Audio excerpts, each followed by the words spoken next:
আসসালামু আলাইকুম। সবাইকে স্বাগত বাংলা অন টিভির প্রাইম নিউজে। সাথে আছি আমি নিয়ামতুল্লাহ সিরাজি। শুরুতেই থাকছে এসএনএস হোম লোন সংবাদ শিরোনাম। ট্রাম্প প্রশাসন ফেডারেল কর্মীদের চাকরিতে বড় পরিবর্তন আনছে, 50,000 চাকরি ঝুঁকিতে। ওষুধের দাম কমাতে ট্রাম্প চালু করলেন ট্রাম্প আরএক্স ওয়েবসাইট, মিলবে ছাড়ে প্রেসক্রিপশন ওষুধ। ট্রাম্প অ্যাকাউন্টে সিটি যুক্ত করছে অতিরিক্ত $1,000, শিশুদের ভবিষ্যৎ বিনিয়োগে নতুন সুযোগ। এবং বিএনপির ইশতেহার, প্রধানমন্ত্রীর মেয়াদ 10 বছর, উপরাষ্ট্রপতি পদ সৃষ্টির ঘোষণা। এতক্ষণ শুনছিলেন শিরোনাম, এবারে বিস্তারিত সংবাদ। ডোনাল্ড ট্রাম্পের প্রশাসন ফেডারেল কর্মীদের চাকরিতে বড় পরিবর্তন আনছে। নতুন নীতির ফলে প্রায় 50,000 কর্মীর চাকরির সুরক্ষা বাতিল হতে পারে। ট্রাম্প সরকারি পদে নিয়োগ ও বরখাস্তের ক্ষমতা পাবেন। হুইসেল ব্লোয়ারদের সুরক্ষা এখন সংশ্লিষ্ট সংস্থার উপরে থাকবে। ফেডারেল কর্মীরা ইউনিয়ন ও সহযোগী সংগঠনগুলোর আইনি লড়াই শুরু করতে প্রস্তুত। প্রেসিডেন্ট ডোনাল্ড ট্রাম্পের প্রশাসন ফেডারেল সরকারের চাকরি ব্যবস্থায় এক শতাব্দীর মধ্যে সবচেয়ে বড় পরিবর্তন আনতে যাচ্ছে। নতুন এই নীতির ফলে প্রায় 50,000 ক্যারিয়ার ফেডারেল কর্মীর চাকরির সুরক্ষা বাতিল হতে পারে। বৃহস্পতিবার যুক্তরাষ্ট্রের অফিস অফ পার্সোনাল ম্যানেজমেন্ট বা ওপিএম এই নীতিমালা প্রকাশ করে। এর মাধ্যমে প্রেসিডেন্ট ট্রাম্প সরকারি কর্মচারীদের নিয়োগ ও বরখাস্ত করার ক্ষেত্রে আরও বেশি ক্ষমতা পাবেন। ট্রাম্প তার প্রথম মেয়াদে এই ব্যবস্থার নাম দিয়েছিলেন স্কেডিউল এফ। ট্রাম্প প্রশাসনের দাবি, কিছু ফেডারেল কর্মচারী প্রশাসনের বৈধ নীতি ও নির্দেশনা বাস্তবায়নে বাধা সৃষ্টি করছে। ওপিএম পরিচালক স্কট কুপার বলেন, যদি কর্মীরা প্রশাসনের আইনসম্মত লক্ষ্য বাস্তবায়নে অস্বীকৃতি জানায়, তাহলে একটি প্রতিষ্ঠান কার্যকরভাবে পরিচালনা করা সম্ভব নয়। এই নীতির আওতায় কোন কোন সরকারি পদ চাকরির সুরক্ষা হারাবে তা নির্ধারণের ক্ষমতাও প্রেসিডেন্টের হাতে থাকবে। এই সিদ্ধান্ত ঘিরে ইতোমধ্যেই ব্যাপক বিতর্ক শুরু হয়েছে। ফেডারেল কর্মচারী ইউনিয়ন এবং তাদের সহযোগী সংগঠনগুলো এই নীতির বিরুদ্ধে আদালতে চ্যালেঞ্জ জানাতে প্রস্তুত। জানুয়ারিতে তারা মামলা দায়ের করলেও নীতিমালা চূড়ান্ত না হওয়া পর্যন্ত আদালত শুনানি স্থগিত রেখেছিল। এখন শিগগিরই আবার আইনি লড়াই শুরু হবে বলে জানিয়েছেন ডেমোক্রেসি ফরওয়ার্ড সংগঠনের প্রতিনিধি স্কাই পেরিম্যান। এছাড়া নতুন নীতিতে হুইসল ব্লোয়ারদের সুরক্ষাও দুর্বল করার অভিযোগ উঠেছে। আগে যেখানে একটি স্বাধীন সংস্থা অভিযোগকারীদের সুরক্ষা দিত, এখন সেই দায়িত্ব সংশ্লিষ্ট সরকারি সংস্থার ওপর ছেড়ে দেওয়া হচ্ছে। সমালোচকদের মতে এই পরিবর্তন সরকারি কর্মচারীদের স্বাধীনতা ও জবাবদিহিতাকে গুরুতরভাবে ক্ষতিগ্রস্ত করতে পারে। যুক্তরাষ্ট্রের তীব্র তুষার ঝড়ের প্রভাবে গত সপ্তাহে নতুন করে বেকার ভাতা আবেদন 22,000 বেড়ে দাঁড়িয়েছে 2,31,000-এ। একই সময়ে ডিসেম্বর মাসে চাকরির শূন্য পদ নেমেছে 65 লাখে, যা 5 বছরের মধ্যে সর্বনিম্ন। তবে নিয়োগ কিছুটা বেড়েছে এবং বিশেষজ্ঞদের মতে সামগ্রিকভাবে মার্কিন শ্রমবাজার এখনও স্থিতিশীল অবস্থায় রয়েছে। যুক্তরাষ্ট্রে তীব্র শীতকালীন ঝড়ের প্রভাবে গত সপ্তাহে বেকার ভাতা আবেদন প্রত্যাশার চেয়ে বেশি বেড়েছে। তবে সামগ্রিকভাবে শ্রমবাজারে বড় কোনো ধসের ইঙ্গিত দিচ্ছে না সর্বশেষ সরকারি তথ্য। মার্কিন শ্রম দফতরের তথ্য মতে জানুয়ারির শেষ সপ্তাহে নতুন করে বেকার ভাতার আবেদন বেড়েছে 22,000, মোট সংখ্যা দাঁড়িয়েছে 2,31,000-এ, যা গত ডিসেম্বরের পর সর্বোচ্চ।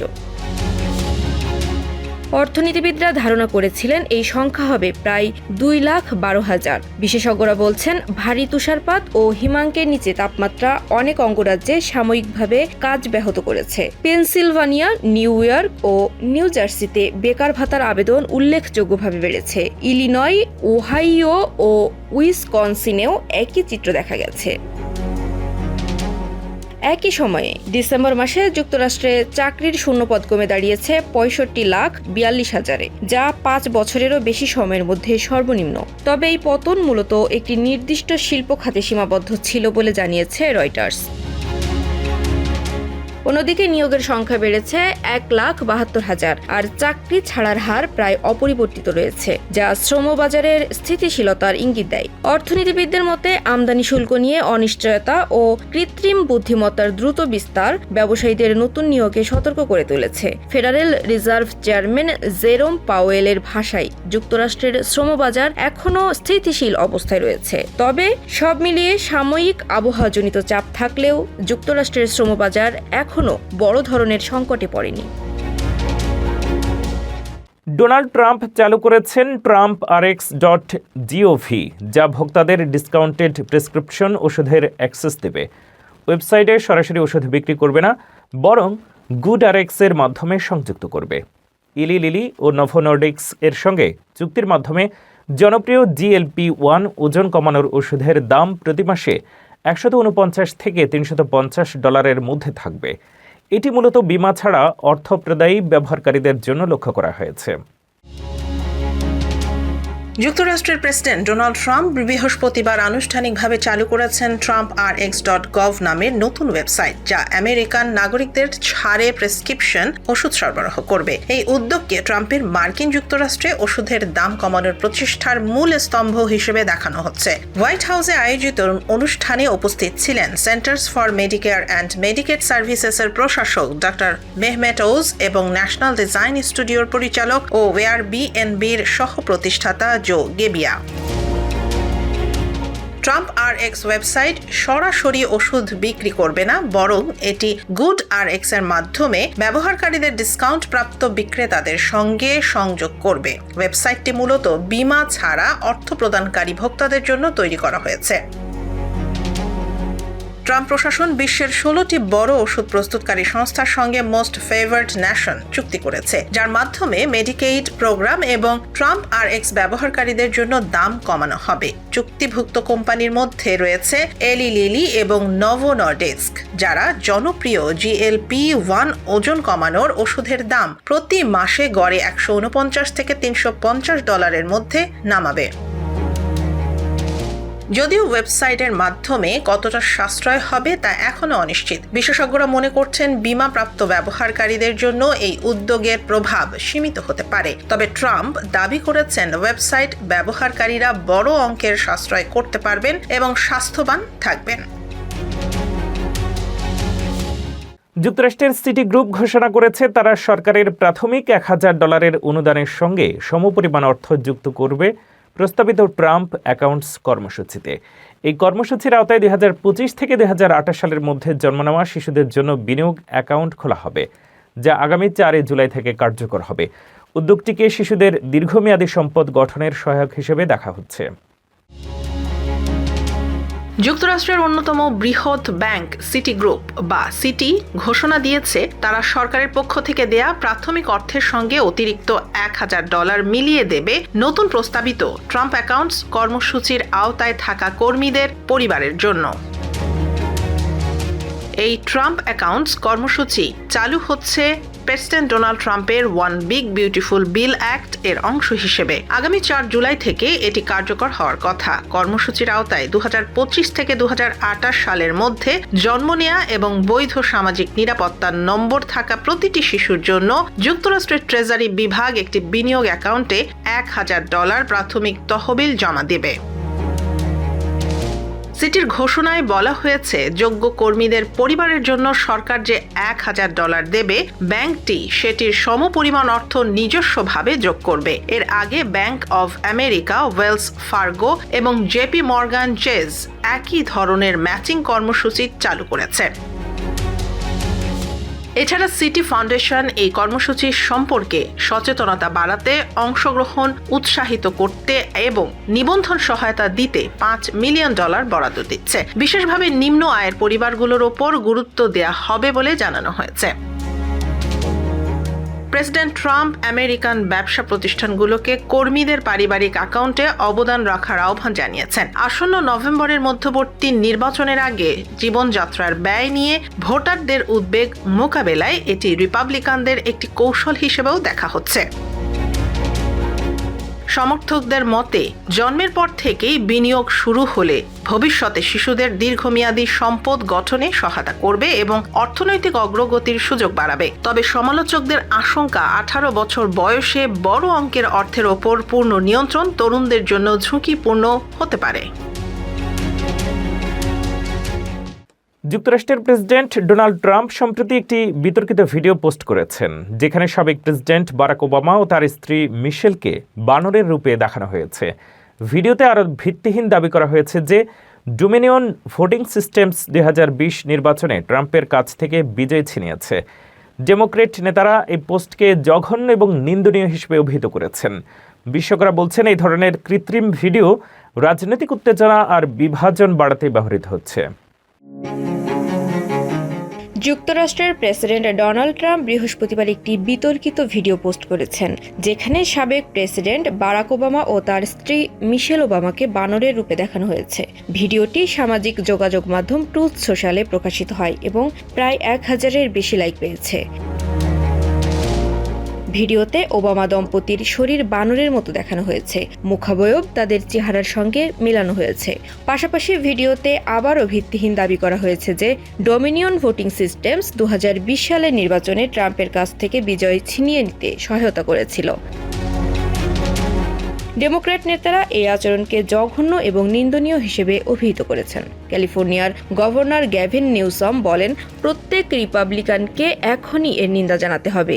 সাবেক জাতীয় নিরাপত্তা উপদেষ্টা বেন রোডস মন্তব্য করেছেন, ভবিষ্যতে আমেরিকানরা ওবামা দম্পতিকে প্রিয় ব্যক্তিত্ব হিসেবে গ্রহণ করবে আর ট্রাম্পকে ইতিহাসে কলঙ্ক হিসেবে মনে রাখবে।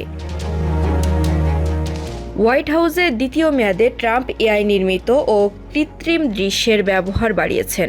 গত বছরও তিনি ওভাল অফিসে ওবামাকে গ্রেফতার বা কারাগারে দেখা যায় এমন ভিডিও প্রকাশ করেছিলেন। এছাড়া প্রতিনিধি পরিষদের নেতা হাকিম জেফ্রিসকে ভুয়া গোঁফ ও সোমব্রেরো পরিহিত অবস্থায় দেখানো ভিডিও প্রকাশ করে সমালোচনার মুখে পড়েছেন। বিশেষজ্ঞরা বলছেন, এই ধরনের কৃত্রিম ভিডিও এবং সমালোচকদের বিদ্রূপ মূলত রাজনৈতিক উত্তেজনা ও বিভাজন বাড়াতে ব্যবহৃত হচ্ছে। মার্কিন president Donald Trump new York এবং নিউ জার্সির গেটওয়ে টানেল প্রকল্পে অর্থ ছাড়ের বিনিময়ে অদ্ভুত শর্ত দিয়েছেন। তিনি দাবি করেছেন, নিউ ইয়র্কের আইকনিক পেন স্টেশন এবং ওয়াশিংটনের ডুলস আন্তর্জাতিক বিমানবন্দর তার নামে নামকরণ করতে হবে। গত মাসে সিনেট মাইনরিটি লিডার চাক শুমার সঙ্গে বৈঠকে ট্রাম্প এই প্রস্তাব দেন, যা শুমার প্রত্যাখ্যান করেন। প্রকল্পে প্রায় $16 বিলিয়ন বরাদ্দ রয়েছে। অর্থ ছাড় না পেলে কাজ বন্ধ হয়ে 1000 শ্রমিক চাকরি হারানোর ঝুঁকিতে পড়তে পারেন। হোয়াইট হাউসে ফেরার পর ট্রাম্প বিভিন্ন রাষ্ট্রীয় উদ্যোগে নিজের নাম যুক্ত করার প্রচেষ্টা চালাচ্ছেন।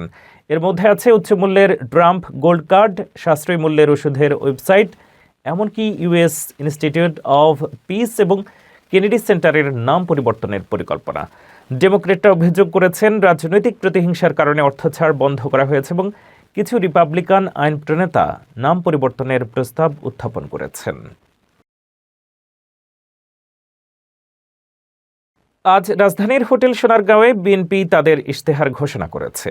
দলটি ক্ষমতায় এলে প্রধানমন্ত্রীর মেয়াদ 10 বছর রাখবেন এবং উপরাষ্ট্রপতি পদ সৃষ্টি করা হবে। এছাড়া সংসদে উচ্চকক্ষ প্রবর্তন, বিরোধী দল থেকে ডেপুটি স্পিকার এবং উচ্চকক্ষে 20% নারী সদস্য নিশ্চিত করা হবে। ইশতেহারে বলা হয়েছে, সংবিধানে মহান আল্লাহর প্রতি পূর্ণ আস্থা এবং বিশ্বাস পুনঃস্থাপন করা হবে। 31 দফা ও জুলাই জাতীয় সনদের বাস্তবায়ন, বিচার বিভাগের স্বাধীনতা, সাংবিধানিক প্রতিষ্ঠানের সংস্কার, স্বাধীন নির্বাচন কমিশন গঠন এবং আন্তর্জাতিক চুক্তিতে স্বচ্ছতা নিশ্চিত করা হবে। বিএনপি দেশের সামাজিক ও রাজনৈতিক বিভাজন দূরীকরণ, বৈষম্য হ্রাস এবং জাতীয় ঐক্য প্রতিষ্ঠার জন্য ট্রুথ অ্যান্ড হিলিং কমিশন গঠনের প্রতিশ্রুতি দিয়েছে। দলটি জনকল্যাণমূলক, অন্তর্ভুক্তিমূলক ও প্রতিহিংসাহীন সরকারের মাধ্যমে গণতন্ত্র পুনঃপ্রতিষ্ঠার লক্ষ্যে কাজ করবে।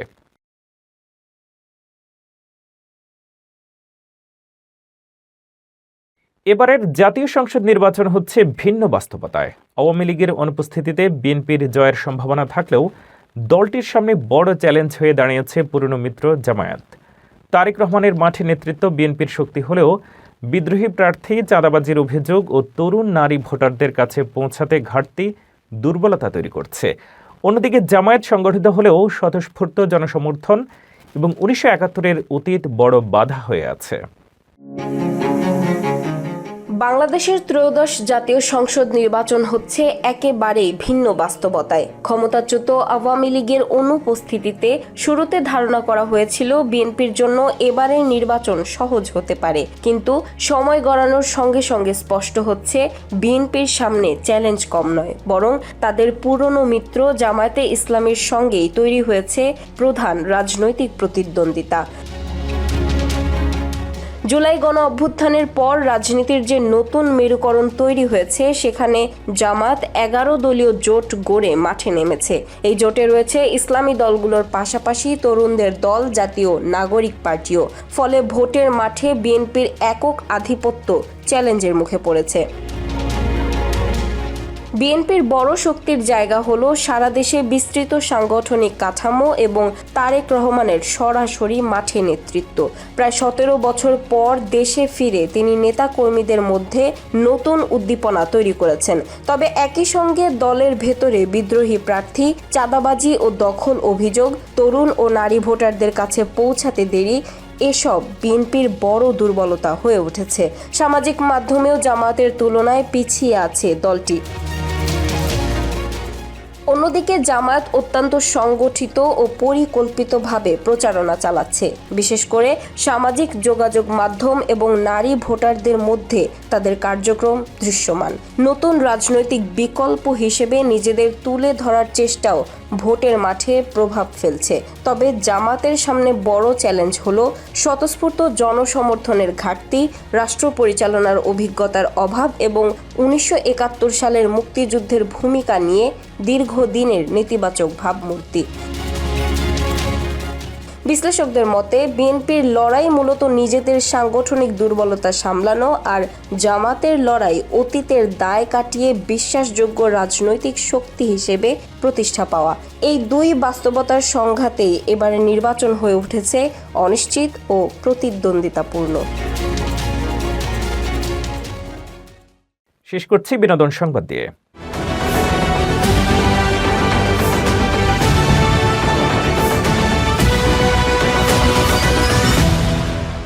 তারকা অভিনেত্রী ও মডেল নবা তাহিয়া হুসাইন সুবিজ অঙ্গন থেকে সরে দাঁড়ানোর ঘোষণা দিয়েছেন। গতকাল রাতেই নিজের ফেসবুক পোস্টে তিনি জানিয়েছেন, 4 বছরের মিডিয়া জীবন এখন তার জীবনের একটি গুরুত্বপূর্ণ অধ্যায় ছিল, কিন্তু তিনি এখন অন্য পথে এগোতে চান। নবা বলেন, বর্তমানে তিনি নিজের ধর্ম, আত্ম অনুসন্ধান এবং শেখার প্রক্রিয়ার মধ্যেই শান্তি খুঁজে পাচ্ছেন। ঘরের মতো মানুষের সান্নিধ্য এবং পড়াশোনা, ব্যক্তিগত উন্নয়ন এখন তার প্রথম অগ্রাধিকার। ভবিষ্যতে তিনি নাটক, টিভি ও ওটিটি প্ল্যাটফর্মে আর কোনো কাজ করবেন না। নবা তাহিয়া ছোটবেলায় বাংলাদেশ টেলিভিশনের শিশুতোষ অনুষ্ঠান কাননে কুসুমকলি উপস্থাপনায় শুরু করেছিলেন। বড় হয়ে একই অনুষ্ঠানের আবারও উপস্থাপনা করেন। নাটক ফেরার গল্পে বর্ষা চরিত্রে অভিনয় করে দর্শক মহলে প্রশংসা পান।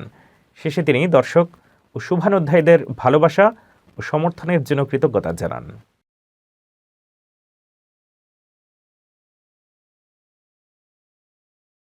এই ছিল বাংলা টিভির প্রাইম নিউজে। পরবর্তী প্রাইম নিউজ দেখার আমন্ত্রণ জানিয়ে শেষ করছি এখানেই। এতক্ষণ সাথে থাকার জন্য ধন্যবাদ।